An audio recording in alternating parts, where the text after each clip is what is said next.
How's it going on, everybody? Welcome back to the Monotype Battle Association. I'm joined by Tori. Hello. And we are going to be doing the first round review and semifinal preview. As you guys know, 8 teams entered the fray, but only 4 will be making it out to the semifinals. So let's get on to the first match. First match was the Essex Excadrills beating the Novo Norverns with a 4-0 victory. Essex being the Jirachi, the Mega Gallade Mew, Victini, Tapu Lele, and Izelf, while the Novo Norverns brought the Ambipom, Meloetta, Mega Pidgeot, Blissey, Porygon 2, and the Diggersby. So, it nearly became the Gallade show again, because, you know, Swords Dance and then just sweeping. The double switch for the Mega Gallade was actually really good, and then King missing the Toxic was pretty bad as well. Essex getting the knockoff on the Porygon 2 and then subsequently killing it, I believe. And after that, I mean, things just didn't look great for King. I want to say, I think, well, he didn't miss anything, I don't think, but definitely didn't play. I mean, he still played fine, in my opinion. I definitely think Devolvo just outplayed him. I think the annoying part came from the Jirachi at the end, just, you know, iron-heading the Diggersby. If he didn't get those flinches, well, I mean, that Jirachi would have been dead most likely. And maybe we'd see not a different result, I don't want to say, but definitely see something a little bit different, I imagine. But as we saw clearly, Devolvo came in here. He said, you know what, I can use Mega Gallade again. He clearly did. He picked up that new Jirachi from the Team Free Slurpees, and then obviously had Mew and everything else. Yada yada yada. End of story. Essex definitely pulled out a great victory over the Novo Norverns, and it's proven to us once again that being a #1 seed means a lot. Congratulations to them on their victory, and they move on to the semifinals, where they'll be playing against Eagleville or Twin Leaf, but we'll get to that match later. Second match that happened was the Johto Joltex versus Sub-Zero Cyndaquils, while Johto picked up that 1-0 victory over Sub-Zero.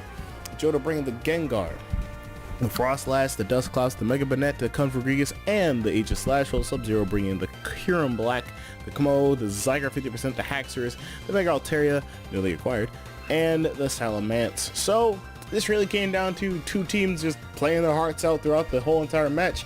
Obviously, you saw the Dusclops become an annoying threat to the Sub-Zero Cyndaquils, freezing the Altaria. Obviously, it unfroze, but then it did kill it in the end. And we obviously saw the Mega Banette with its Destiny Bond shenanigans, getting rid of the Kyurem Black, which is a successful, well, not really successful, but a definite Pokemon they needed killed, because without it, Frostlass wouldn't be able, with the Kyurem Black still intact, the Frostlass couldn't really run through the team as much as it did afterwards. And additionally, having that Trispex, I believe, Gengar with Hidden Ice definitely mattered. Not running the Atibear and Zygarde, which is a bit weird, in my opinion, of Sub-Zero. And additionally, we didn't really get to see Aegis Slash do too much, so I mean, wasn't the big crazy mon as it usually is. Configurigus didn't do anything that much either. I do want to commend Sub-Zero, and I'm not going to toot my own horn here. I'm going to talk about this as objectively as I can, as usual. They still played a decent game. From getting that Komo and the substitute to having a Zygarde that was really good at just doing what it had to do, having the Haxorus. I guess it wasn't really easy to live the Ice Beam from the Frostlass, but it still did. Having that Salamence with Focus Sash, despite not killing the Frostlass at first, definitely got the damage that it needed. And overall, still played a great game, not playing around the Destiny Bond, and allowing the Dusclops to be as annoying as it was definitely an issue, I noticed. But in the end, we saw Sub-Zero definitely come out of the woodwork and definitely put in the meanest of work, despite getting an L. Johto moves on to the next round as a 3rd seed, and they'll be playing Shields or Garden City in the next round. But we move on to the next match, which Tori will be talking about. Yes. Twin Leaf versus Eagleville. Tori, take it away. Yes, Twin Leaf getting that 2-0 victory, bringing the Celesteela, Trinis, Therian. I always said Incarnate, oh well. Togekiss, Charizard Y, Landorus, Therian, and Hawlucha. Eagleville bringing the Greninja, Umbreon, Malamar, Incineroar, Weavile, and Alolan Persian. So this match basically came down to Eagleville not being really prepared for Celesteela. like letting the Incineroar die early, not preserving it to deal with Celesteal is definitely something that's definitely a mistake on EcoVille's part. They could have taken advantage of the drop brought in from Charizard Y and get rid of that major threat. As you can see, was able to Celesteal was able to pick off 3 kills this match. Also, just not having any way to get rid of rocks on EcoVille's side of the field was also definitely burdensome for them. Every time like Weavile came in, that was taking off about a quarter of it. I think it was 25% of its health each time, which was definitely May was basically in the end bait for one of Twin Leaf's mons. In general, Twin Leaf played very well, was able to press that advantage that he had over Eagle with having a mon that Eagle just straight up wasn't prepared for. And yeah, just in general, I think Twin Leaf just played very well. Eagle just, should have seen this coming. I think Celesteal has been a major threat throughout the season. Twin Leaf has used Celesteal very well, or at least over the course of the season. And yeah, now Twin Leaf moves on to fight.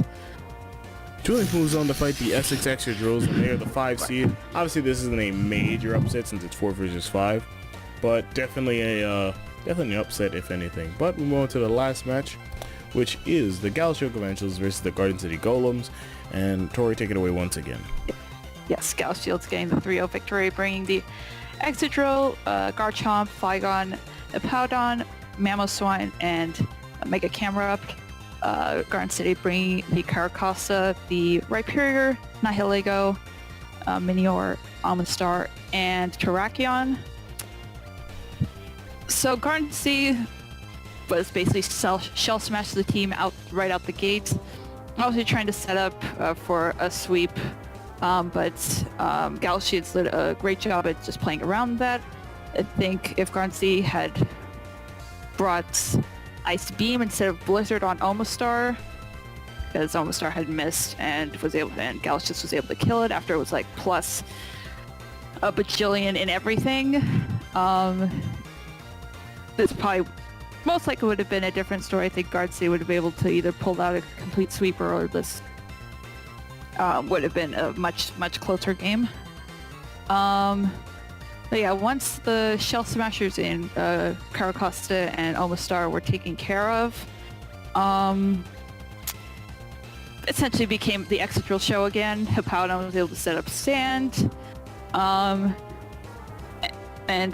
Garden City wasn't really able to stall that out, unfortunately. And after that, I mean, Excadrill came in and cleaned through the rest of the team. And yeah, basically Galshield's played a very good job. I think Garden City also definitely almost had it. Definitely could have carried the upset, but unfortunately insufficient moveset on Omastar could have prevented this. And yeah, Galshield did a great job. The reason that Garden City ran Blizzard was because of a possible Yachiberry Hippowdon, but I also want to note that Hippowdon only runs Smooth Rock, especially on their team most of the time, because it needs it to have Excadrill Sand as much as possible. This is an afterthought, but this is something that could have easily been known if you just watched previous matches and analyzed it from any perspective. Additionally, you have to also consider that you missed Aqua Tail, I believe, on Rhyperior or whatever, or something, I suppose, and that you didn't have Protect on any of your mons. In order to stall out weather, or, maybe have a focus sash on something else. Well, I guess it was on Omastar, but my main point is that stalling out Sand is very, very easy, especially for a team like yours, but you didn't run any Protect on any of your mons. You went full offensive. Instead of playing to what you know best, play to something that you don't know. Try something else. Your team is Shell Smash the team, but it benefits from the fact that a lot of your mons, or some of them, can run Rock Polish Weakness Policy and do really well. And maybe switching up Megas would have probably helped you better. I don't know. But at the end of the day, the result is the result it is. And we move on for Galshield to fight the Johto Drill Ticks. So the only seed that is not above the 4th seed, the only seed that made it that is below the 4th seed is Twin Leaf, obviously. And let's move on to our I guess, prediction results. Tori went 2-2. I went 3-1 because I obviously called Twin Leaf winning because, you know, I'm a god. And you gotta stop clipping into your mic, Jesus. I get you breathing. Damn it. And I will clip as much as I want. Gosh darn it. And I'm 40-30, while Tori is 39-31. Obviously, things can change since we only have 2 matches to really predict over, which are Essex versus Twin Leaf and Galaxy versus Johto. Obviously, we're going to start off with Essex versus Twin Leaf, of course, and we have both picked the Essex Estradrills to win this match. Now, obviously, in the previous matchup, the Twin Leaf Teddy Ursos beat the Essex Estradrills, as they are the only team to really, I think, beat both Essex and Gala Shields throughout the season. I could be wrong. I won't put anything up here. I'm not very sure, but bear in mind with that. From a very basic standpoint, it was the Celesteela show once Essex had decided that I can't kill this Pokemon. Essex definitely needs to keep that in mind when this matchup comes around, since it is here again. Obviously, Trick Room isn't going to be a viable strategy. It still is a strategy, but definitely something that Essex can consider, but not something I think you should do. On the off chance that you do, I mean, it could work, but I'm not putting it out there for you to use. I'm recommending against it. However, my main gripe is that you need a way to kill Celesteela. You picked up the Jirachi, which I think could be a very crucial mon in this situation, but we'll have to see for ourselves. Obviously, you can stop Leech Seed Celesteela with Celebi, if you so choose. And then you also have a really great team with the Latios, the Mega Gallade, the Hoopa and Bound, the Mew, the Victini. Obviously, so many monsters to deal with it, but they had to deal with the rest of his team. Possible set of sweepers in Dragonite, and even something like Gyarados. Even having other mons like even Agility, Nasty Plot, Thunderous, or even having other mons on this team that can obviously do a lot. And Grizzly could definitely benefit from Psychic Terrain. Having an unburdened Halucha on the field with a Psychic Seed could definitely change the tide of this battle. However, I think that Devovo, since he's the number 1 overall, has definitely learned over this course of time that having 2 losses, and one of them being to this team, he'll definitely go over not the paperwork really, but go over the tape, be like, hey, this is what beat me last time, maybe I should try to beat this because it's obviously a weakness of mine. I won't, don't put too much into it, but definitely put enough into it where it's like, okay, this is what I have to beat this battle, and it's definitely a weakness of mine. So consider that, of course. Obviously, there's Honchkrow, another set of sweepers that could definitely do a lot to this team, but I think Dovo will learn from his past, per se, and get a victory to get himself into the finals of the Mono-type Battle Association. Tori? Yes, that's essentially basically what I was going to say is like Essex needs to definitely learn from their mistakes to win this game. Get rid of Celesteela, be prepared for any setup sweepers, get, Moxie, Honchkrow, Dragonite, and Gyarados, Landos, and just in general, just being prepared for the stuff that Twin Leaf could bring to this party. I mean, Twin Leaf has definitely been doing very well, gotten him up this far, but I think Essex has the definitely the potential to win this game. They just have to play it. Excuse me. It's all good. Need to play it not necessarily safe, but just play careful and just definitely whatever mon he brings that's supposed to deal with Celesteela or have several Pokemon that are capable of dealing with Celesteela, keep them alive, keep them healthy, and And now we move on to the next match. We have the Gala Shield Galvantulas versus the Johto Joltex. Last time we saw this matchup, we saw Gala Shields barely escape with their lives with a 1-0 victory, and definitely a really close match in my opinion. One of the better matches. Obviously, teams have changed. I think it was Convergence for Oricorio for Johto in the later weeks, and then we obviously saw playoff changes and everything else for Gala Shields throughout this season, and then like I said, playoff changes. Palswine and Stunfish were definitely picked up. So moving into this match, I'm going to let Tori start this slide off. Tori, you picked Gala Shields, I picked Johto. Why'd you pick Gala Shields in this match? Yes. Why did I do this? Yes. I think in general, Gala Shields has been playing one thing very well this season. I think Gala Shields has definitely a much more offensive team and has more just in general more offensive capabilities than Johto. I think very potent setup capabilities as well. While I think that Johto definitely has both Pokemon and just strategies in general that they can use to screw around with any plans that Gallus Shields could bring, I think Gallus Shields should be and will be prepared for them. I think the team has been doing very well this season, sort of adapting to what their opponents have brought to the table, and just being prepared for obvious setups that the other team might be bringing. As we saw last week, was able to handle shell smashers and stuff like that. In general, Gallus Shields obviously won the last time these two teams met.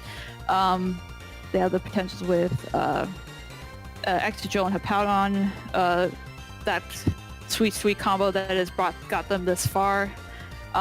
We have Scarf Crocodile that could come in definitely with enough support to get rid of any of the obvious threats that Johto has that could deal with that and just run through whatever is left on Johto's team to take the win. But yeah, I think in general, Gallus Shields just have been a very offensive team, and I think it's shown a lot of skill being able to just adapt to what the opponent has brought to the table and can just sort of flex around what Johto can bring. I think it'll definitely be a very fun match to watch. I don't think it's going to be a blowout on Gallus Shields' part, but I think it'll be a very close match. I think Gallus Shields, though, is going to take it. But obviously, my partner in crime here thinks differently. IncogM, why do you think Johto is going to win? Just call me Avery, babe. What the hell? Anyway, I don't know. IncogM, Avery. Anyways, despite having one of the better offensive teams, despite being on top of this league for most of the weeks and then obviously faltering, Gallus Shields definitely has shown weakness, and definitely fighting the Shell Smash team wasn't going to be that hard because, well, no offense to Panchers, he still ran Blizzard. So there is that. I'm never going to let you live that down, Panchers, by the way. But it's not about you. It's about Dark. So from the last meeting, I noticed that, this was a very close game. Now, obviously, there are two different teams now, so obviously Gallus Shields could be more prepared for this. They have a better prepared team, I suppose. However, Johto has options now. Johto could obviously bring the Hoopa finally, and maybe run some crazy options. I'm not going to explain what, because I'm pretty sure both teams know what I'm talking about, but if they don't believe me, you can always ask. I may or may not tell you. That isn't my guarantee. Despite all of this, despite Gallus Shields having one of the most one Pokemon-driven head-ass teams. Yes, I said it, because Exegol runs that team with an iron fist. Even if you didn't bring it a few weeks, guess what? It still runs. It has the most kills, and I think nothing else on your team has above 10. Let me go ahead and peer over to my guy over here, Dark. Dark beat me, and I'm not picking him just because he beat me. Or beat, Sub-Zero. I'm picking him because he obviously, from last time, will learn from last time. He'll look at, just like the Volvo, he'll look at the tape, look at the, video, and be like, hey, what happened here? What did I do that cost me this game? He has the Confureus now. Be a bulkier, maybe a physically bulky Confureus set with Will-O-Wisp and some other stuff, and it could be a really good defensive mon that can be very annoying for the Gallus Shields to deal with. You have offensive Pokemon in Gengar, Frostlass, even Jellicent can become an offensive threat since given its water typing, and given that it forces Gallus Shields to run that dark type or ghost type move to beat it. And it could hold, and he could vary from Kasib to Colbert. You have something like Golurk that may not die in a single hit because a lot of these Pokemon are offensive hitters, and Golurk has impressive enough defense at big HP to live those hits. Mimikyu, being an offensive threat by itself, can obviously do whatever it has to do to get rid of a lot of these Pokemon. Do I think this is going to be a landslide victory? Hell no. Obviously, I didn't bring up the obvious two Pokemon that I wanted to bring up, or three rather, Aegislash, Bucephalon, and Mega Banette. Aegislash can come to this match, but it's not going to have a very great time. Same with Bucephalon, though it definitely can get in there last second and do what it has to do, but with a lot of priority running around on Gallus Shields' side, and if Bucephalon's at low enough health, that thing's not living for very long. Mega Banette could be an obvious Pokemon that has been used countless amount of times by the Joltics to be a Destiny Bond user and have that prankster going on, but I think it'll definitely be more of a, not an offensive Pokemon, definitely a status inducing Pokemon with obvious things like Will-O-Wisp and maybe even Toxic, maybe. I'm not sure. It'll do a lot in this match though. Like I said, Johto will learn from last time. I have no doubt in my mind that they can win this match, but it'll be a very close match. Galaxy Shields, I love you guys. This is the first time ever that I'm picking against you. So you have to understand, this is out of love and out of respect. I think you guys can win this match as well, and I'm not doubting that your ability to win isn't there. However, given the weakness that I've seen in how you've played over the last 11 weeks, and maybe not last week was definitely a dominant victory if anything, I definitely think that this game will go to Johto. No matter how I look at it, no matter how I piece it together, even our Real Love Galaxy Shields team and how offensive it is, and I think Johto will learn from last time and definitely put different strategies to the test, because there's nothing Galaxy Shields can do to stop one of the strategies I'm thinking of. They can only play in it, they cannot stop it. And with that, that concludes our first round review and our semifinal preview. Thank you guys for obviously watching today, and I'm going to say this one time, and you should definitely hang on to this thought, but the next league that will be run, I cannot tell you yet. However, you will see an application video go up after the semifinals review into the championship preview.